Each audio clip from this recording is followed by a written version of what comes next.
God is only telling you, wait and watch. Wait and watch. వేచి ఉండండి. తగిన కాలమందు ఆయన మిమ్మల్ని హెచ్చిస్తాడు. ఆమేన్. ఆయన వాగ్దానాలు నమ్మదగినవి. దాన్ని నా జీవితంలో ఎన్నోసార్లు చూసానండి. ఎన్నో అవమానాలు వచ్చినప్పుడు, ఏంటి ప్రభు ఇది, యథార్థంగా ఉన్నాం కదా, నీ కొరికే ఉన్నాం కదా, ఏంటి ప్రభు అని ఆయన సన్నిధికి వెళ్ళినప్పుడు ఎన్నోసార్లు దేవుడు వాగ్దానాలు ఇచ్చాడు.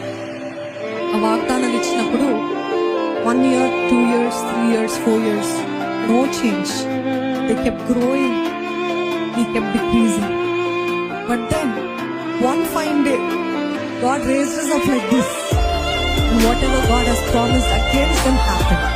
I'm not happy that it happened, but I'm saying God is only saying wait.